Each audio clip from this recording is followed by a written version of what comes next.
What's up, guys? I have another battle for you here today. It's against Zodrow, and it turned out to be, as I was recording this, I realized it was actually a very good battle. And as you should know, I don't battle anymore. It's one that I've had a long time ago, but I'll keep recording videos for you every once in a while when I have time, just because I know you guys, some of you like my videos a lot. So yeah, so he led with Fortress, and I had my flag on, and I went for a fire punch to get the obvious, like, 4 times effective damage, but since Fortress is really super bulky in defense, he actually survived it. But it's not stab, so I guess I shouldn't be that surprised. So he sets up spikes, which really sucks because the Shedinja I have with me is now completely useless, and he didn't switch out the second turn, so my fire punch ends up killing him, and he goes into I believe this was Crawfish or something, or Crawdon, and he sets up Dragon Dance as I predicted. Well, actually no, I mean, yeah, I knew he was gonna do that, but I had to switch, so yeah. And I thought in the second turn he's gonna go for another Dragon Dance, so I went for an attack, but it would have been actually better if I'd used counter at this point, but I didn't know. I thought he was gonna set up again, but I guess he just went for just one setup and straight sweeping. But I don't know, I don't think that's that a good idea for Crawdon, because he's pretty slow, so for him I would probably go for 2 setups, but whatever. So he kills me with the second Night Slash, however his Life Orb takes him down, so that's pretty cool. So I send out my Shedinja, who's gonna die because of the freaking spikes, but at least I get to, like, scope out and see what he sends out. And he sends out his Wailord, which is a really cool Pokemon. So I send out my Sceptile to get the, you know, like, the advantage. And I set up my Seeds, hoping that probably he's not gonna kill me with one attack. And he doesn't. Body Slam. Luckily, I don't get the hacks, the paralysis, and it doesn't even do half of my damage, half my health and damage. And then I set up my Substitute, and health I sapped from this guy in a single turn is incredible because of the amount of total health that he has. And he sets up Aquaring, so now it's like a real stalwart because this guy's like a beast, and he has leftovers, and I have leftovers. I'm sucking his health out, and he's recovering his health. So I just went for an attack. Leaf Blade, super effective, and I believe I got a crit. Yeah, it wasn't even a crit, so that's kind of the sad part. I guess it didn't expect me to do that much damage, but yeah, even without a critical hit, I did that much damage. He was really happy. He was like, yeah, I'm gonna show you, check this guy out. But yeah, after the curse, after seeing how much the other Leaf Blade did, he didn't really stand a chance, sadly. Because Wailord is really cool. I've never battled with Wailord before. So yeah, he sends out his small gun, nicely named Coughing, and yeah, I set up Leech Seed on him, and he goes for a Flamethrower and breaks my sub, which is not too cool. So at this point, I believe, yeah, I just stall him a little bit because it doesn't cost me anything just to protect once, to deal some more damage on him.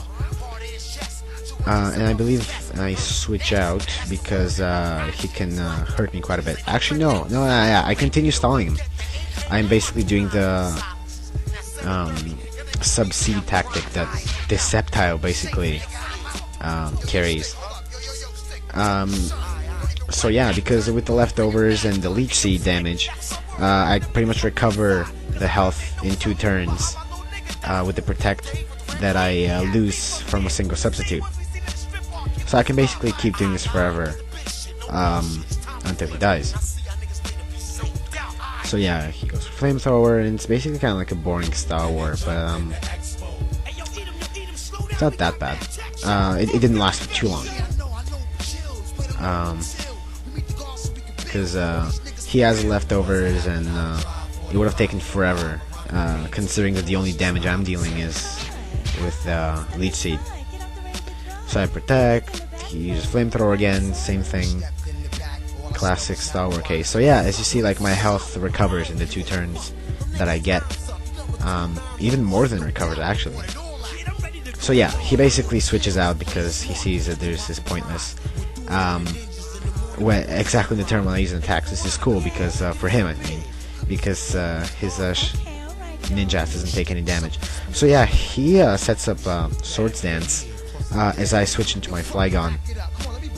He protects when I go for Outrage, which is good because he survives. However, on the next turn he bat and passes out right into his own Flygon. Like, I don't really know what he was thinking. He probably thought that the Outrage would kind of get cancelled because of the Protect.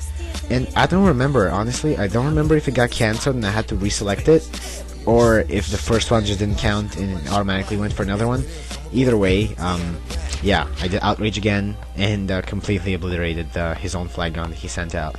So he sends his Skillet again, and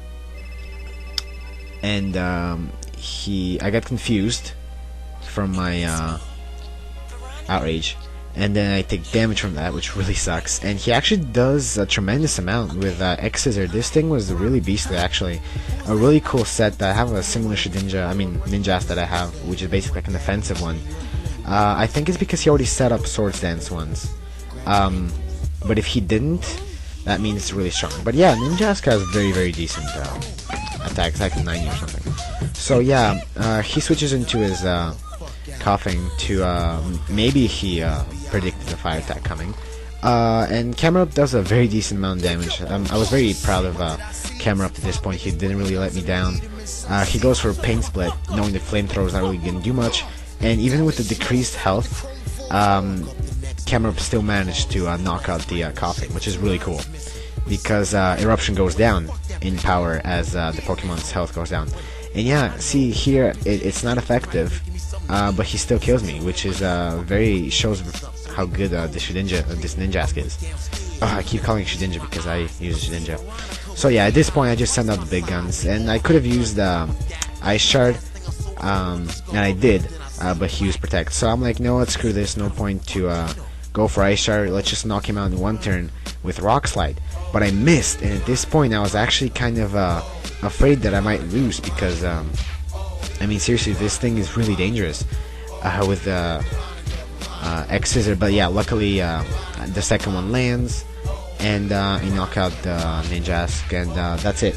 So I hope you guys enjoyed that, and I'll have some more videos coming up in a while. And yeah, stay tuned, comment, and subscribe, and see you later.